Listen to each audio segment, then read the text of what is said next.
following sketch shows the graph of f of x equals to 4 divided by x minus 1 plus 2.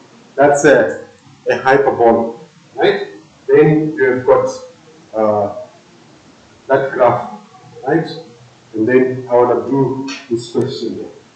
So I want to calculate the average gradient between point A and B. Okay, before I can. Now I'm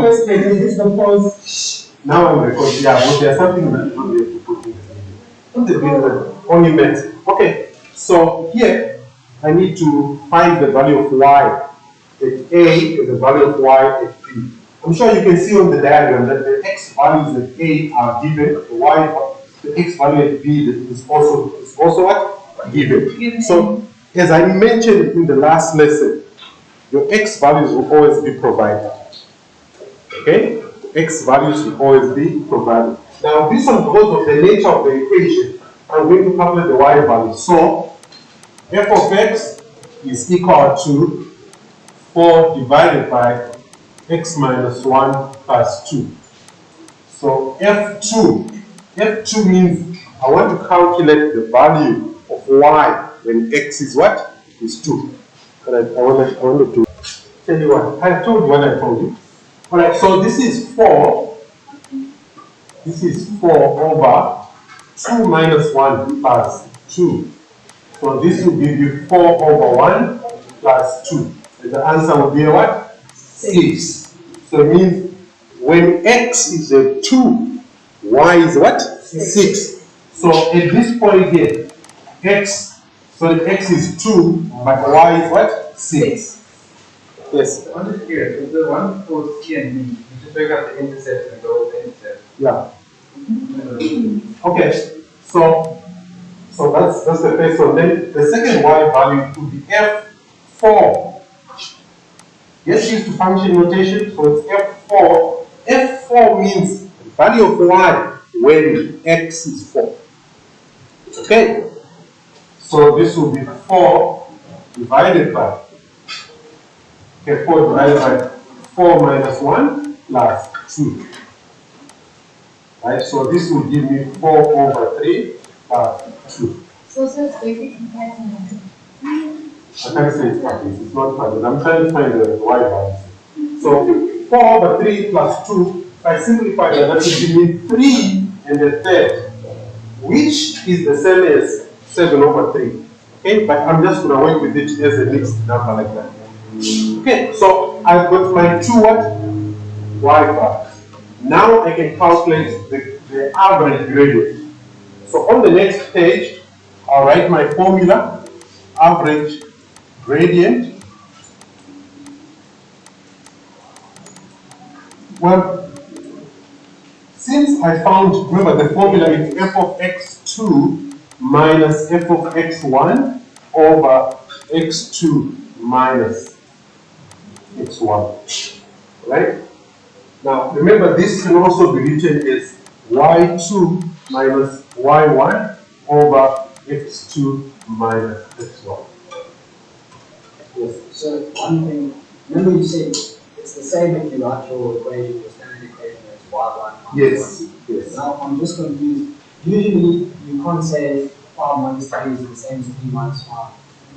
You know what I mean? So, because let's say y2 was 5, y1 was 3. You switch it around, it's not going to be the same. You see, okay, I need to tell you something about that. You see, when you choose your y2 and your y1, it is a personal choice. But you have to make sure, if you start with y2 here, then you must start with what? x2. You can't start with y2, then add the x, with the denominator start with x1. You get an incorrect answer. So that's extremely important. Right, so now I'm going to choose. Now, my point A is going to be my y2 x2. Right, that's what I'm choosing. It's me now. So I'll say 6 minus 3 and a third. Right? So this becomes 6 minus 3 and a third all over. The x value at 2, so at A is at 2. The x value at B is going to be what? 4. Remember, I chose point A as my x2, y2. So it will be 2 minus what? Minus 4. So it will be 2 minus 4. So in the end, I'll get 2 and 2 over 3. It's 2 and 2 over 3. 2 and 2 over 3 over negative 2. So I have to simplify that. So the numerator is going to be 8 over 3 divided by negative 2. Brackets, right? If I can simplify this, allow me to do it. So that will be, I'm not using a calculator, I do it. So this will be times 1 over negative 2. Okay? If I simplify, I'll get negative 4 over 3. Because 8 over 3 times 1 over negative 2, that will give me 8 divided by negative 6, which gives me negative 4 over 3. Okay? And from common sense, if you were to draw a straight line from point A to point B, like this, the line is slanting to the left, therefore the gradient must be negative. Are you following that? Yes, the gradient has to be negative. The gradient of AB has to be negative. I'm trying CD because I've already done A here. I got that. Because if you draw a straight line, you will get a line which is slanting to the left. I understand that. I got that. I'm going to CD here. Okay. You do CD in your own time. Right? This is a y-intercept, that's an x-intercept. Right? And then you can carry on. Alright, is there anyone who has got any question? Is there anyone who has got any question? Yes? So when you said 6 minus 3 and 1 third, turn it into 2 and 2. 2 and 2 and 3, how do you do that? Use your calculator. 6 minus 3 and a third. It gives you 2 and 2 over 3. Okay, you can use your calculator. What is your calculator? It's an improper fraction. Your improper fraction will be 10 over 3. Yes. 10 over 3 is the same as 3 and a third. Remember, do you remember when you converted improper fractions to mixed numbers in the lower grade? Yeah, you still need that. You still need that. Right. So if I went to have a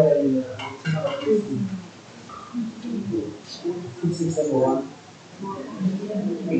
You see, you are trying to go the number. At this stage now, you don't have to use the calculator. Alright, is there anybody who has got any question? So we need to understand my CD. Is there anybody who has got any question? I don't have much time. I can try to check the time. Alright, transformations. Transformations. Can I have your attention? Transformations now. Alright, you are expected to know your transformations of the 4 functions: linear, quadratic, hyperbola, exponential. Right? So, I'm going to start with the reflection. So, I'm going to start with reflection.